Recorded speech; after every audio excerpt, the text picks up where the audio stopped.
Let's talk about policy with a guy who's got that in his very title. Lee Schalk, the Vice President for Policy of the American Legislative Exchange Council. You can find them online and follow along with us at home at ALEC.org. Lee, great afternoon. Lee, first of all, congratulations on you and the entire ALEC team putting on such an amazing conference, and welcome back to the program. Well, thanks so much, Tim and Chris, for having me. And it's great to have you guys here with us in Arizona. And I've got to say, it is phenomenal to get a break from the madness of DC and be with, hundreds and hundreds of our friends from across the states who believe in freedom.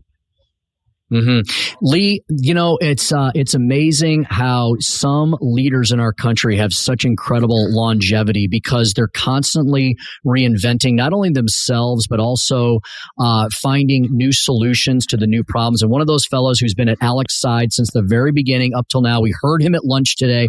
Lee, tell our friends in the St. Louis region and all across eastern Missouri how great it was to hear from former Speaker Newt Gingrich, who's still very beyond engaged in the policy discussions of this country. And Lee, he's got actual solutions to so many of the problems that DC continues to avoid or kick down the road, doesn't he?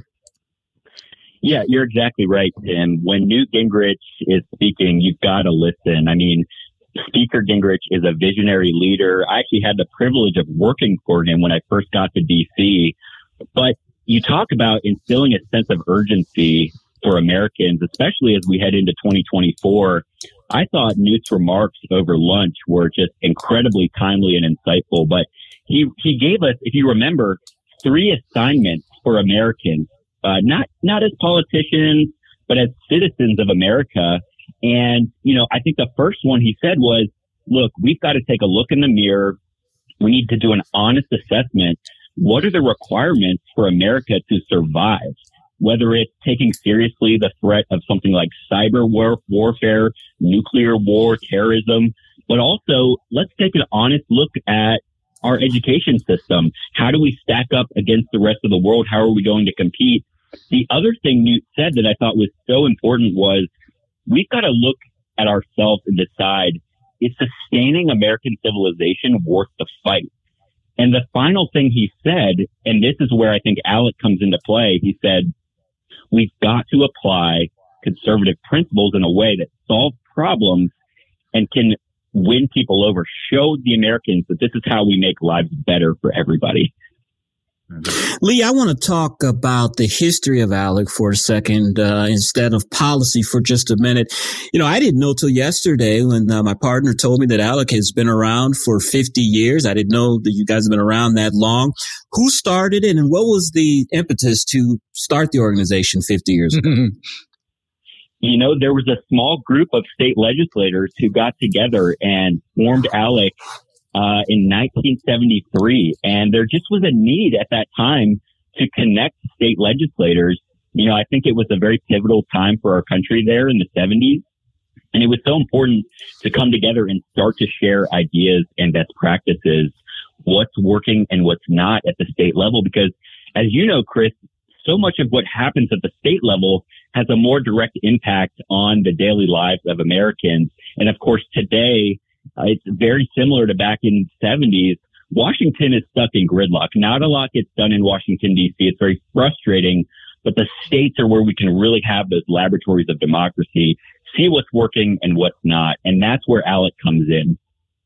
Mm-hmm. Lee, we're entering a very exciting election cycle here in the Show Me State, as I think I've discussed with you. We have 5 of our 6 statewide offices up for grabs next year.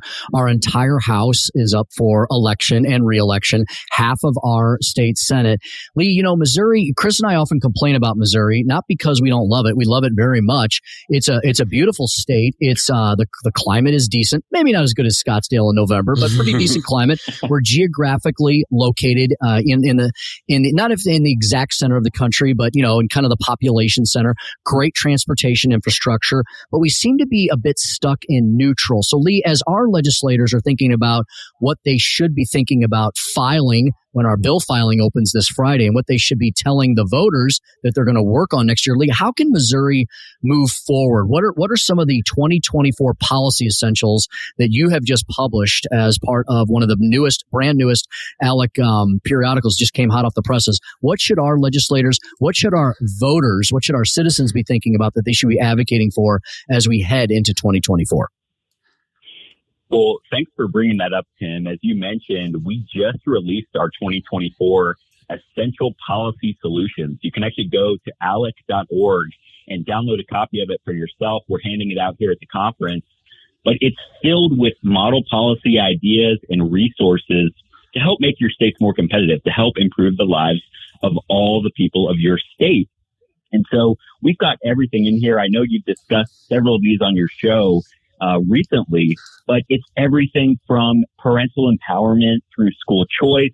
I know that's such a hot topic and something that's so needed in Missouri, but we've seen 10 states now pass universal education savings accounts, really to give parents more freedom and choice in their children's education. But our publication also has ideas like keeping politics out of state pensions. We've seen so many states follow the ALEC model on that front to get rid of investment factors like ESG in state pension funds. Another thing, and this is one that Speaker Gingrich talked about this morning, is health price transparency, hospital price transparency, to make sure that the people of your state know how much they're paying for their healthcare costs up front. There was a really interesting study Dr. Arthur Laffer, Cynthia Fisher put out. If we had hospital price transparency nationwide, we could reduce healthcare spending by $1 trillion, but also improve health outcomes. And so we've actually seen some incredible bipartisan success in states like Virginia, Colorado, Texas. That's something to look at. But there are dozens of ideas in our Essential Policy Solutions. You've got to check it out if you haven't already. Lee, ALEC is a nonpartisan organization, of course, but it's no secret that ALEC leans on the conservative side. I'm just curious, how do you have an impact in liberal states like California, New York, or Oregon? Well, Chris, we have not left our friends behind, whether they're in blue states or red states. We're coming for you, and we're bringing out policy ideas. We've been to all 50 states, I think, in the last year and a half. And we hear the same thing wherever we go. If it's our friends that are in the blue states, look, some of them and their colleagues, they're running a little low on optimism and hope. And by bringing together like-minded lawmakers, bringing them into the ALEC family, I think it does rejuvenate folks.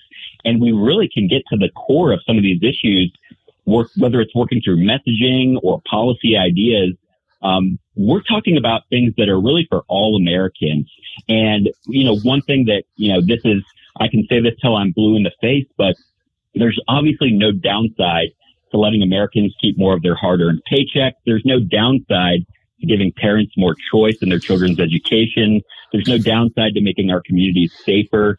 And so those are messages that resonate no matter where we go, red states or blue states. Lee, before we let you go, how important, Lee, is it for, Joe and Jane American are listening to us right now? As Speaker Gingrich said, on most days, during most hours of the day, Americans don't sit around and think, well, okay, am I going to do a conservative or liberal solution for this problem I'm facing? Americans just want solutions, right, Lee? That's what the speaker wrapped up with today by saying it just needs to be solutions. And we who are in the movement conservative world, we seem to have the best solutions for that. We just need to speak to people in kind of the plain English way. I think it's greatly that ALEC has its organizational structure goes from the state legislators all the way down to the local county and city officials. ALEC has a partner organization called ACE, which works on that level. Lee, everybody, whether they're directly involved in politics or not, can be involved in public policy, can't they? 100%. And I'm so glad you mentioned the local level.